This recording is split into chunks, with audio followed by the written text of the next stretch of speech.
Kaya mo bang iwan ang lahat para kay Jesus? Ako po si Father Fiel Pareha at ito po ang ating segment, ang Daily Devotion, na kung saan tayo po ay magdarasal, magbabasa at magninilay kasama ng salita ng Diyos sa buong taon. Manalangin tayo. Sa ngalan ng Ama, ng Anak at ng Espiritu Santo. Amen. Halina, banal na Espiritu, liwanagan mo ang aming puso at isip, nang maunawaan at may sa buhay namin ng iyong salita. Amen. Our Bible passage for today is from the Gospel of St. Matthew chapter 19, verses 27 to 29, and I read it for you. Then Peter said in reply, "Look, we have left everything and followed you. What then will we have?" Jesus said to them, "Truly I tell you, at the renewal of all things, when the Son of Man is seated on the throne of his glory, you who have followed me will also sit on 12 thrones, judging the 12 tribes of Israel. And everyone who has left houses or brothers or sisters or father or mother or children or fields for my name's sake will receive 100-fold and will inherit eternal life." Sa mundo po natin ngayon, maraming tao ang naghahanap ng tagumpay. Gusto nating magkaroon ng magandang trabaho, komportableng buhay at pagkilala mula sa iba. Wala naman pong masama sa mga ito.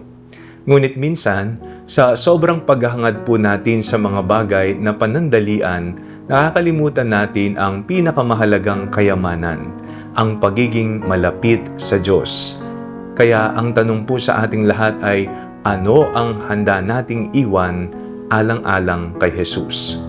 Sa Ebanghelyo, sinabi ni Pedro kay Jesus, "Iniwan na namin ang lahat at sumunod sa iyo." Sumagot si Jesus, "Sino mang mag-iwan ng anuman alang-alang sa kanya ay tatanggap ng makasandaan at magmamana ng buhay na walang hanggan."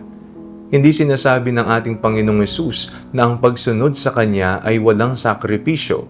Sa halip, ipinapangako niya na ang anumang iaalay natin sa Diyos ay hindi kailanman masasayang.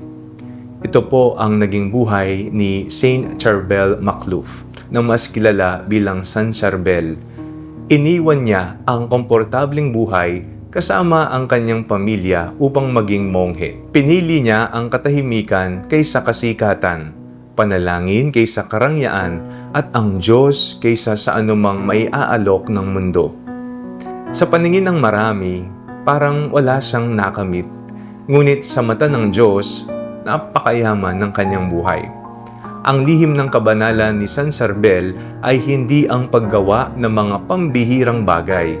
Ang lihim niya ay ang pagiging tapat sa Diyos sa mga ordinaryong araw. Ginugugol niya ang kanyang buhay sa panalangin, pagsamba sa banal na Eucharistia, pagsisisi at tahimik na paglilingkod. At matapos ang kanyang kamatayan, ginamit siya ng Diyos upang maging daan ng napakaraming himala at paggaling. Ang taong piniling mamuhay ng nakatago ay ginawa ng Diyos na liwanag para sa buong mundo.